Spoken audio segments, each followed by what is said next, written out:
Assalamualaikum warahmatullahi wabarakatuh. Alhamdulillah wassalatu wassalamu ala Rasulillah wa ala alihi wa ashabihi wa mawalah. La haula wala quwata illa billah. Kepada yang terhormat Bapak Ibu dosen, penguji kinerja pada PPG Transformasi Pendidikan Agama Islam tahun 2025. Perkenalkan, saya Ihsan Fadil, mahasiswa PPG PAI tahap 2 tahun 2025 di LPTK Universitas Islam Negeri Raden Mas Said Surakarta. Pada hari ini, Kamis, tanggal 9 Oktober tahun 2025, saya akan melaksanakan uji kinerja di SMA Negeri 1 Nagrak di kelas 12D3 dengan materi kewarisan dan kearifan dalam Islam. Terima kasih dan selamat menyaksikan. Assalamualaikum. Waalaikumsalam.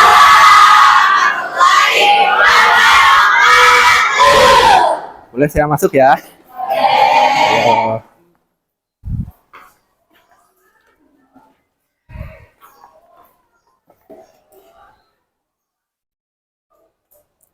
Sekali lagi biar lebih kompak. Assalamualaikum warahmatullahi wabarakatuh. Waalaikumsalam warahmatullahi wabarakatuh. Baik. Alhamdulillah, wassalatu wassalamu ala Rasulillah Sayyidina Muhammad ibn Abdullah wa ala alihi wa ashabihi wa man tabi'ahu ila yaumil qiyamah. Bagaimana kabarnya hari ini? Alhamdulillah, luar biasa, terus semangat, Allahu Akbar. Nah, baik. Anak-anakku semuanya, pada hari ini kita akan membahas beberapa tema yang kemarin, melanjutkan tentang bab waris. Namun sebelum itu, alangkah baiknya kita berdoa terlebih dahulu. Silakan untuk ketua kelas, Ananda Lutfi, silakan dipimpin. Sebelum kita mulai kegiatan pada hari ini, alangkah baiknya berdoa terlebih dahulu. Berdoa dimulai.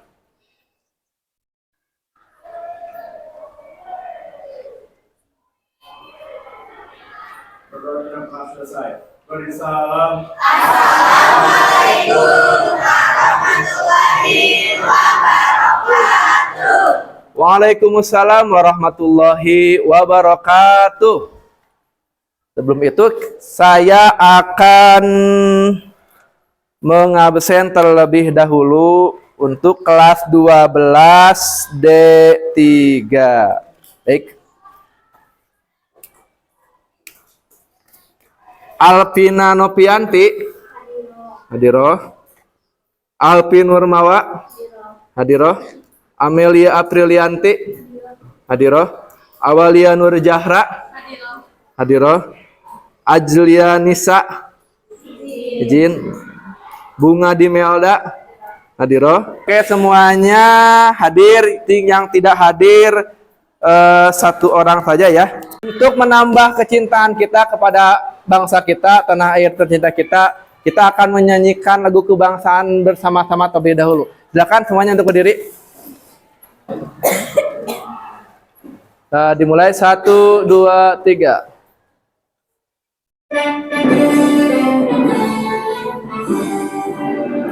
Indonesia tanah airku, tanah tumpah darahku.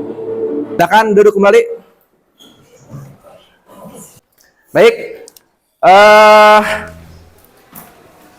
anak-anakku sekalian, sebelum kita masuk ke materi, supaya menambah semangat, menambah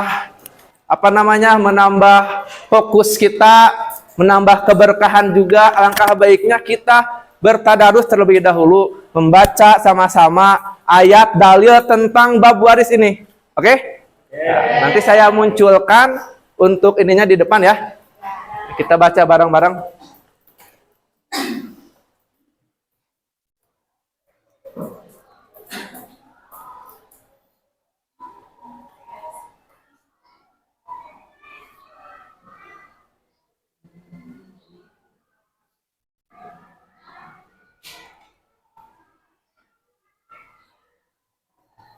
Baca ta'awudz dulu. 1, 2, 3.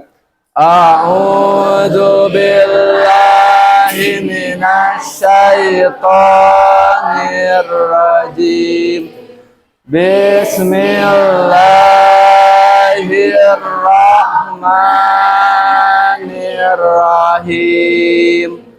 Walakum nisfu ma taraka azwajukum illam yakul lahunna walad ghairu mudhar wasiyatan minallah wallahu alimun halim.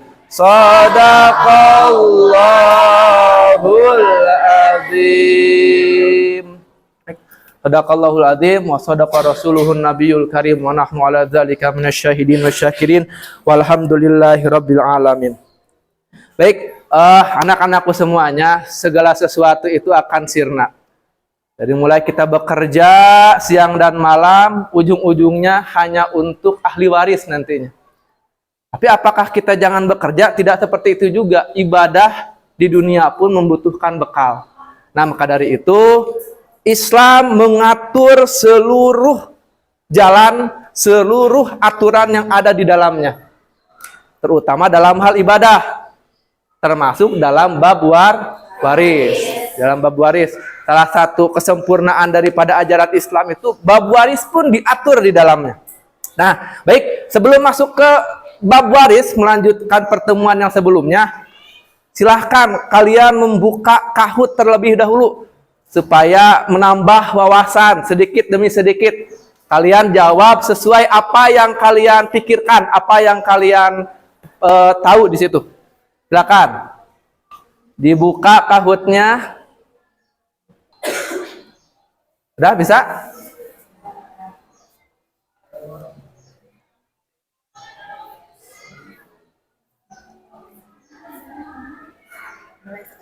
Silakan mulai sekarang langsung.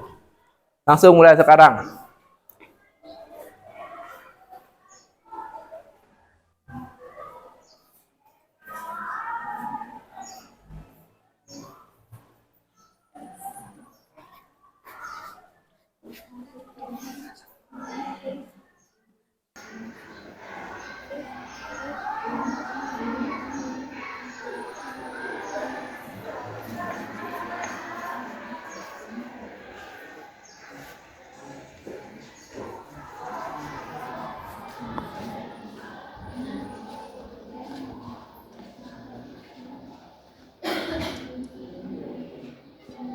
Ingat ada waktunya ya. Ada waktunya.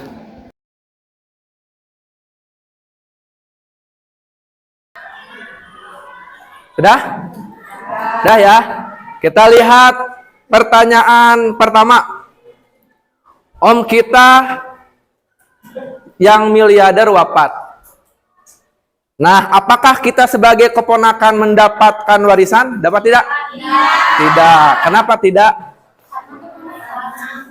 Karena keponakan itu kemarin masuknya zawil arham. Ada 3 ya, ada zawil furud, ada asobah, ada zawil arham. Apa itu zawil arham? Zawil arham itu saudara atau ikatan yang ikatannya itu jauh, semacam adik, sepupu, paman, itu tidak dapat kalau masih ada zawil furud dan asobah. Baik, selanjutnya Bram seorang mu'alaf, ia masuk Islam sendirian, tidak dengan ayah, ibu, dan keluarganya. Nah, seandainya misalkan si Bram itu, ayahnya itu meninggal, apakah Bram mendapatkan warisan? Dapat gak?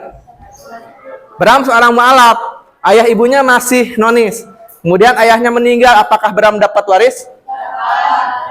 Dapat waris? Cung yang dapat. Cung yang dapat.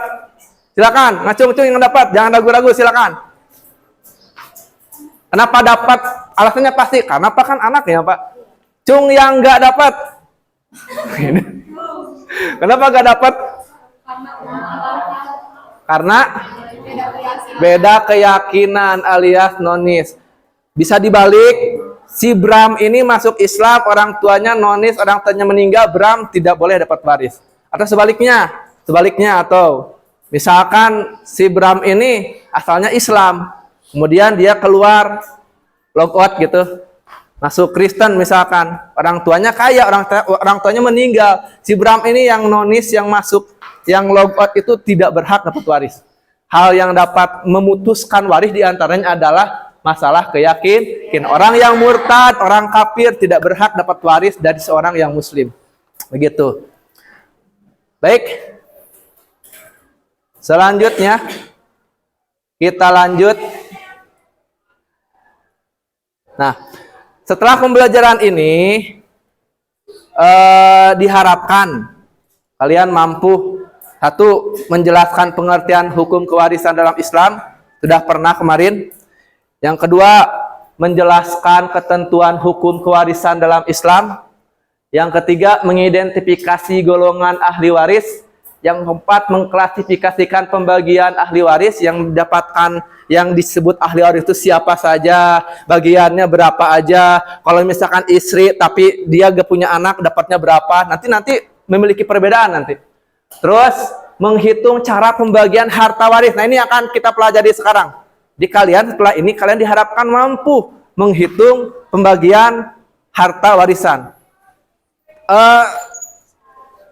Saya perlu menjelaskan kalian loh, bab waris itu merupakan salah satu bab yang paling sulit dalam bab fikih. Ada seorang kiai dari Cianjur mengatakan dua yang paling sulit dalam bab fikih. Yang pertama bab waris, yang kedua bab darah bagi perempuan, baik haid, nifas atau istihadah. Nah, selanjutnya kalian dapat mengambil hikmah dampak dari pembagian ahli waris. Gitu. Terus ini infografisnya yang akan kita pelajari. Terus harta peninggalan dan harta warisan. Harta peninggalan adalah bagian harta yang ditinggalkan muwaris atau si pewaris. Seorang kaya, kemudian dia meninggalkan harta. Nah, harta tersebut disebut harta peninggalan atau harta warisan. Nah, sebelum harta waris dibagikan, perlu dilakukan hal-hal sebagai berikut. Yang pertama, diambil biaya perawatan mayat waktu masih sakit, biaya pengobatan dan lain sebagainya. Yang kedua, biaya diambil untuk biaya pengurusan mayat, beli kain kapan, papan, mengasih upah orang yang gali kubur, itu dari harta si mayit. Terus, tapi biasanya di kita, di masyarakat ada iuran, jadi ditanggung sama masyarakat di situ biasanya, ada iuran. Terus, selanjutnya diambil untuk harta itu sendiri, misalnya zakat, dan lain sebagainya. Terus diambil untuk membayar hutang, nazar, sewa, dan lain-lain. Misalkan si mayit punya hutang, jadi hutang tersebut diambil dari harta yang ditinggalkan si mayit terlebih dahulu sebelum dibagikan. Terus selanjutnya diambil untuk wasiat, apabila ada si mayit berwasiat, misalkan tolong buat si ini kasih. Hanya saja wasiat itu tidak boleh lebih dari 30% si harta si mayit. Oke. Lanjutnya sebab-sebab terjadinya kewarisan kemarin sudah dibahas. Yang pertama ada yang karena nasab, hubungan keturunan, ayah ke anak, ibu ke anak, atau anak ke ibu, anak ke ayah, kakek, dan lain sebagainya.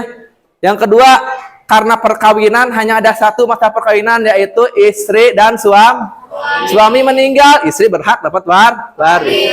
Istri meninggal, suami berhak dapat waris. Begitupun sebaliknya. Nah, selanjutnya, karena ada hubungan sesama muslim, jika orang Islam tidak mempunyai ahli waris, bisa diserahkan ke Baitul Mal. Terus, adapun penyebab seseorang terhalang menerima harta warisan, ada sebagai berikut.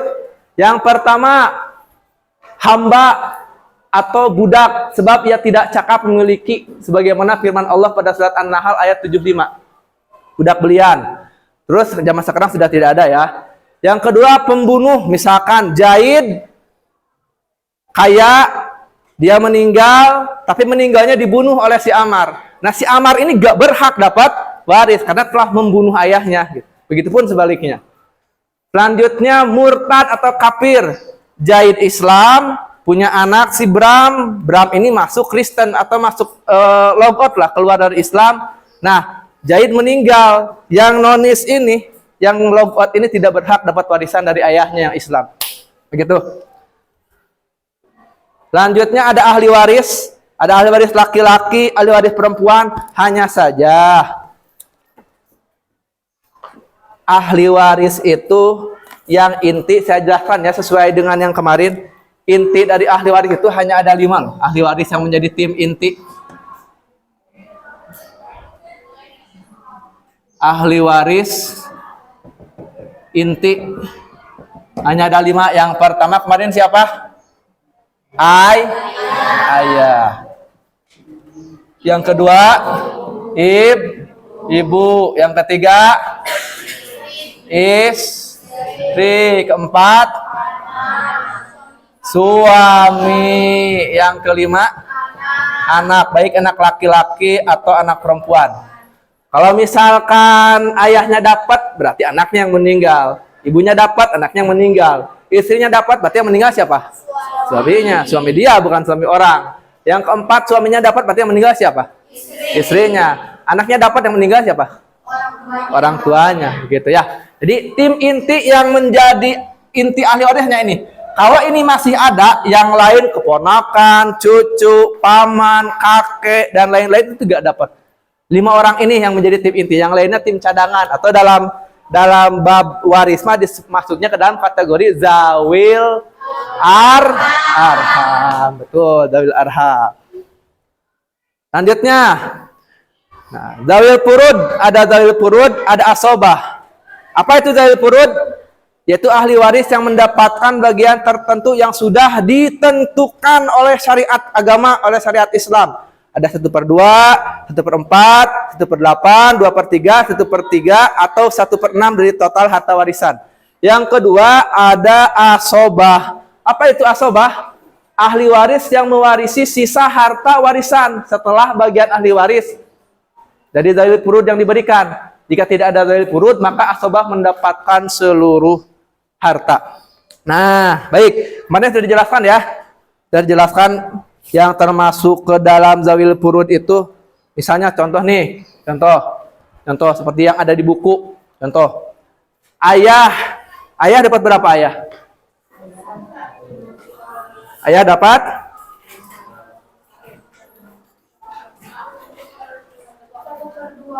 1/1/. Saya dapat 1/6.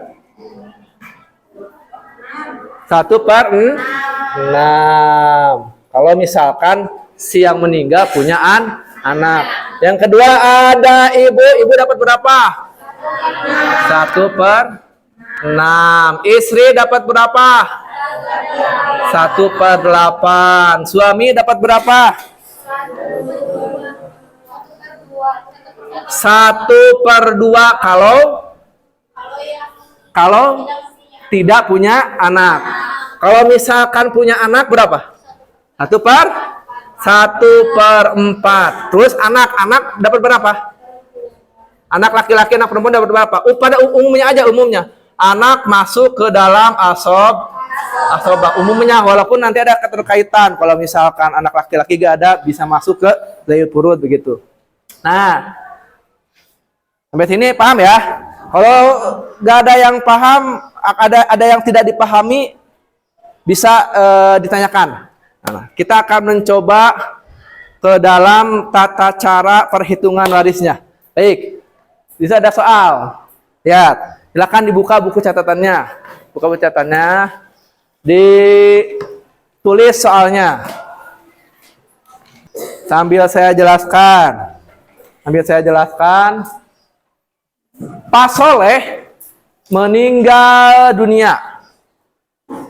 Ia meninggalkan ahli waris diantaranya 1 orang ayah, 1 orang ibu, 1 orang istri, 2 anak laki-laki, satu anak perempuan, dan saudara laki-laki. Harta yang ditinggalkan 100 juta rupiah.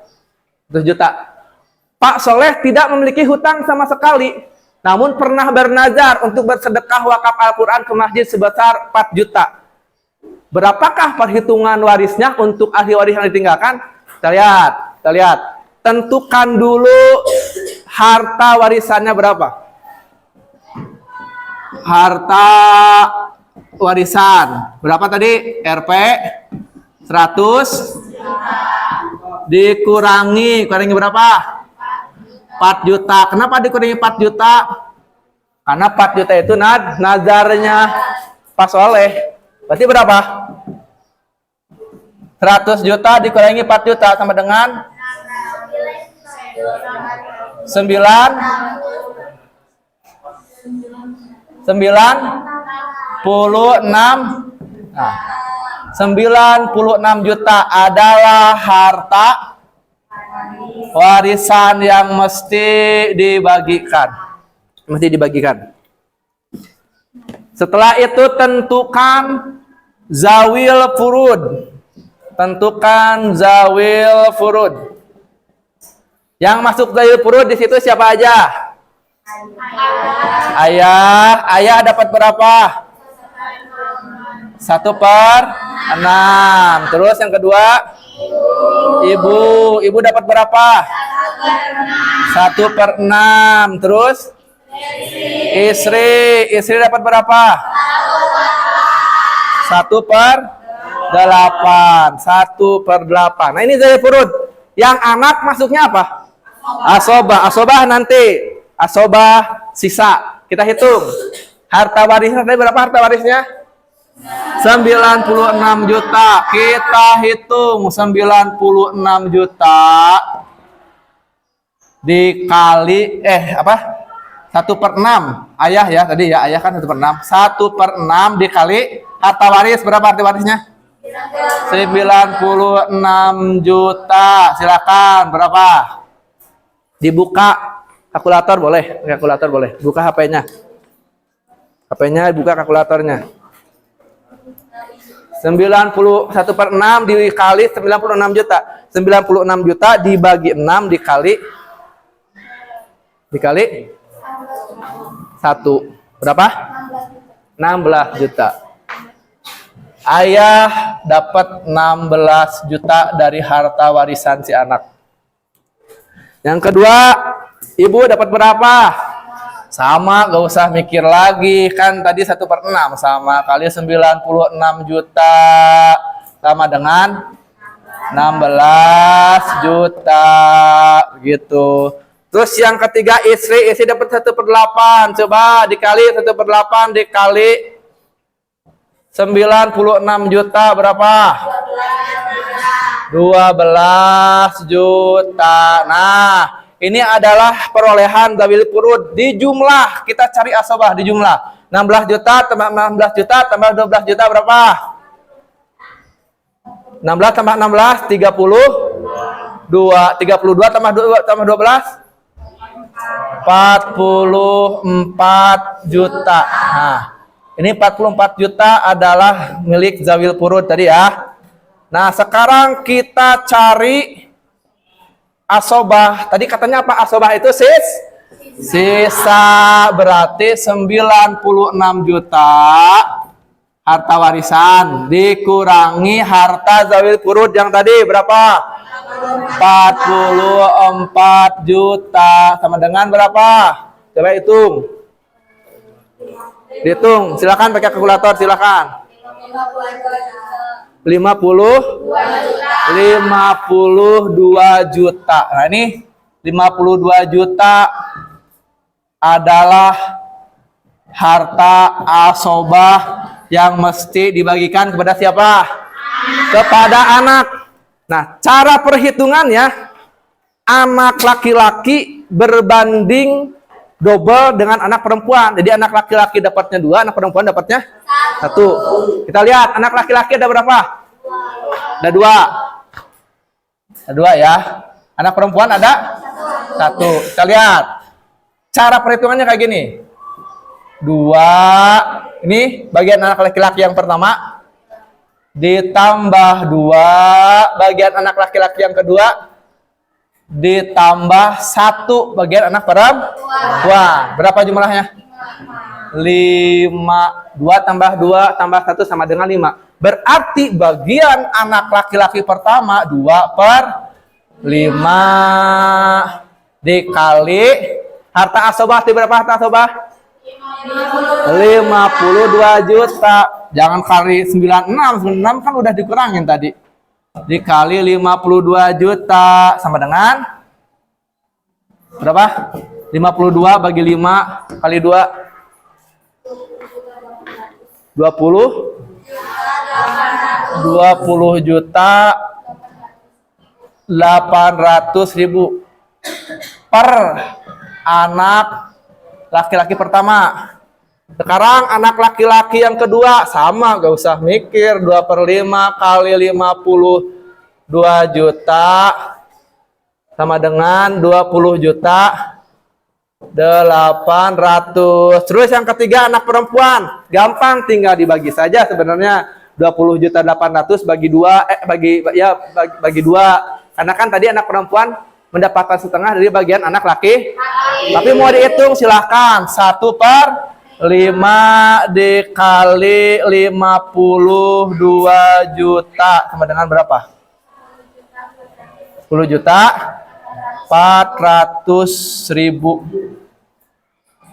Nah, ini 10 juta 400.000. Jadi bagian anak laki-laki 20 juta 800. Bagian anak perempuan 10 juta 400. Anak perempuan 10 juta 400. Pak, ini teh bener gak? Silahkan. Kalau tidak percaya, ingin lebih yakin lagi, dijumlahkan. 10 juta 400 tambah 20 juta 800 tambah 20 juta 800 bagian anak, terus ditambah bagian istri 12 juta, tambah bagian ibu 16 juta, tambah bagian ayah 16 juta, hasilnya harus 96 juta. Silakan, boleh dicoba kalau ragu gitu ya. Paham? Paham ya? Oke. Baik. Sebelum itu ada yang hendak bertanya? Siapa? Naila, Kak. Oh ya, Naila. Kalau misalnya Kan dulu, gimana? Naila mau nanya tentang apa? tentang pembagian waris, tentang pembagian ahli waris istri. Kalau istrinya lebih dari 1, gimana pembagian ahli warisnya? Ini bagi yang laki-laki nih. Naila nanya, Pak, kalau misalkan istrinya lebih dari 1, taruhlah 2, 3 atau 4, itu gimana Pak cara pembagiannya? Nah, Pak, kalau misalkan istrinya lebih dari 1, taruhlah 2, 3 atau 4, itu gimana Pak cara pembagiannya? Nah, pembagian istri itu sama bagiannya 1/8 kalau si suami yang meninggal punya anak 1/8. Nah, karena istrinya 2, berarti 1/8 dibagi 2. Misalkan nih taruhlah yang di sini ya, istri dapat 12 juta taruh. Ternyata istrinya ada 2, berarti 12 juta dibagi 2 berapa? 6 juta. Dalam Quran betul harus adil syarat daripada poligami dan lain sebagainya. Begitu, Nela paham ya? Oke. Baik, ada lagi yang ingin bertanya? Oh, silakan. Rifki, silakan Rifki. Hasil perjinahan, status warisnya gimana? Ini pertanyaan bagus nih. Pak, kalau misalkan anak hasil zina itu status warisnya gimana? Misalkan A dan si B pacaran, kemudian terjadilah hal seperti itu sehingga si B mengandung bayi si A. Setelah itu orang tuanya merasa malu, kemudian dinikahkan. Ternyata si A teh kata jadi membungkar nih, meninggal nih. Anak pertama hasil jinah itu tidak berhak dapat waris dari bapaknya. Kenapa? Karena anak hasil jinah secara agama, secara Islam bukan bin bapaknya nanti, tapi bin ibunya. Artinya anak hasil jinah tidak berhak dapat waris. Makanya kalian ini orang-orang yang seperti itu harus berpikir maju. Jangan berpikir egois, jangan berpikir buat kenikmatan semata dirinya aja. Bukan seperti itu. Nanti hukumnya merembet termasuk ke dalam hukum waris, termasuk dalam hukum waris. Gitu. Paham? Oke, baik. Nah, baik. Saya ada bikin soal terlebih dahulu supaya untuk latihan ya. Untuk latihan. Silakan ditulis, dibuka bukunya, ditulis soalnya. Nanti yang bisa kerjakan ke depan. Sudah selesai? Sudah. Siapa yang mau mencoba mengerjakan ke depan? Siapa? Oh ya, silakan.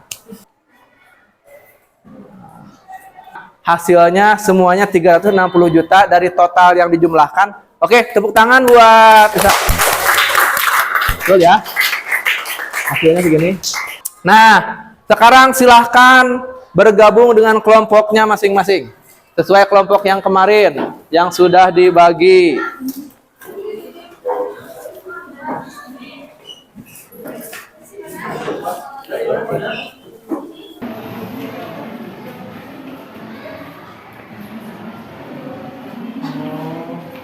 Bisa ya?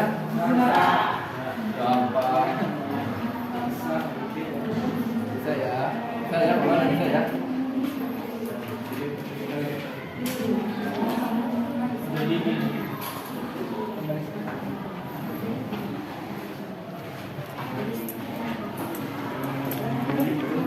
Silakan nanti tugasnya saya ambil ya, tugas yang dikerjain nanti saya ambil. Baik, coba diperhatikan dulu, terkait kesimpulan dari pembelajaran kita kali ini bahwa yang namanya bab waris itu merupakan sebuah syariat yang ada di ajaran agama kita, gitu. Terus, Pak, terasa gampang ya kayaknya. Justru nanti lebih luas lagi, lebih real lagi di masyarakat akan lebih sulit.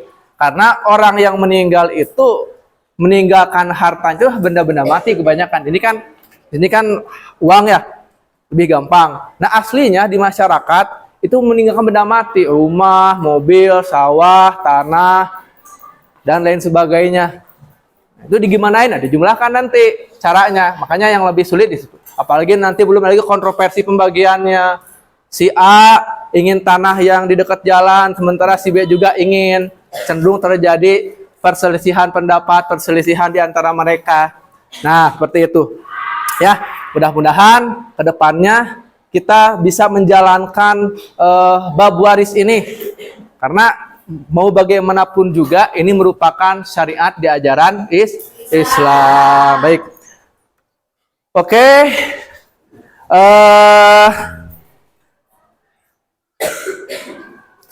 Kita akhiri pembelajaran ini. Nanti hasilnya saya ambil ya satu-satu ya. Silakan dikolektifkan ke ketua kelasnya. Sebelum diakhiri ada sebuah pepatah kata-kata dalam bahasa Arab. Al-hubbu kal harbi sahlun antabda'ahu so'bun antunhiyahu mustahilun antansa'ahu. Artinya al-hubbu kal harbi, cinta itu laksana perang. Sahlun antabda'ahu, mudah memulainya. Kita kalau perang gampang ya, tinggal rasih dan lain sebagainya kan gelut pan. Nah, cinta guys sama seperti itu. Kita mudah jatuh cinta sama seseorang. Orang lain senyum sama kita, langsung berbunga-bunga. Pasti pernah merasakan nah kalian. Terus sobun antun hiyahu, sulit mengakhirinya. Ketika hati kita sudah terpaut sama seseorang, itu sulit. Sampai dia menikah pun kita masih bersedih karena kita masih cinta sama dia, sulit mengakhirinya. Mustahilun antan sahu, mustahil untuk melupakannya.